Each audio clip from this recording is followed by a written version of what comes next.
Welcome to the I24 News Desk. I'm Benita Levine. Here are the top stories making news this hour. Israeli Prime Minister Benjamin Netanyahu is praising the Trump administration's decision to shut down the office of the Palestine Liberation Organization in Washington.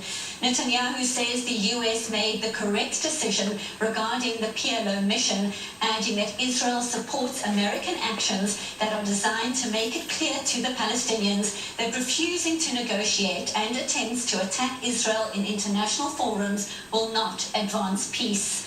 Earlier this week, the U.S. State Department said the main reason for the move was the Palestinian leadership's boycott of the White House over its recognition of Jerusalem as Israel's capital. It said the PLO leadership has condemned a U.S. peace plan they have not yet seen and have refused to engage with the American government with respect to peace efforts. The soon-to-be expelled Palestinian envoy to Washington, Dr. Hussam Zomlot, is accusing the Trump administration of blindly executing Israel's wish list, calling it a dark day for peace in the Middle East. Arab and international countries have increased their financial aid to the United Nations Relief and Works Agency for Palestinian Refugees, or UNRWA.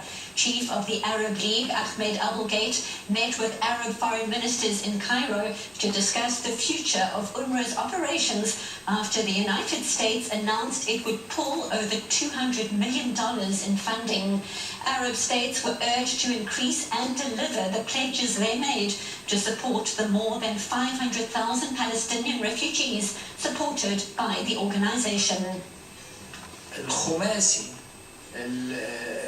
The UNRWA chief told me that South Africa, China, Russia, India and Brazil, these 5 countries, increased their contributions to UNRWA's budget to $18 million.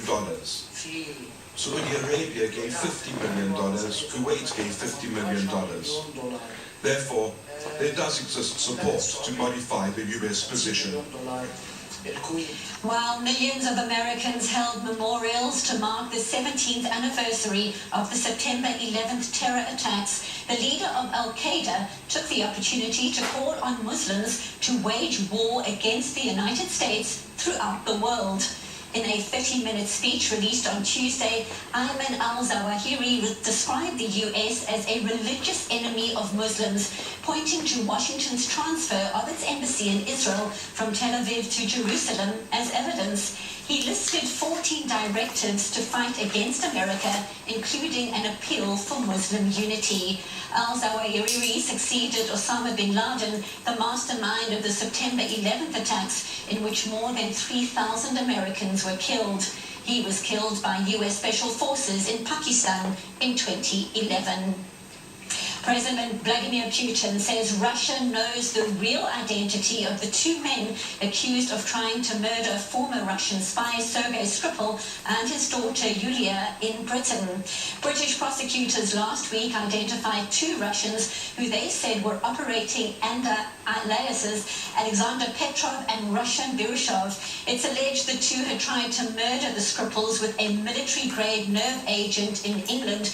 Putin was speaking at an economic forum in Vladivostok. He said Russia had found the 2 men, adding that they are civilians and there is nothing criminal about them. He also said he hoped they would come forward and tell the world their own story. In the U.S., large parts of the East Coast are preparing for Hurricane Florence, which experts say is expected to deliver a direct hit. Emergency officials are urging residents to heed evacuation orders and seek shelter from the potentially catastrophic storm.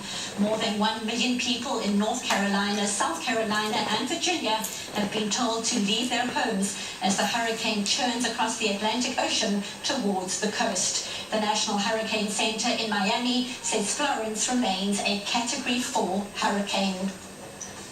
Well, that's it for now from the news desk. You can, of course, follow us on Facebook, Twitter, and on Instagram, but also online, i24news.tv. I'm Benita Levine. Thank you so much for watching.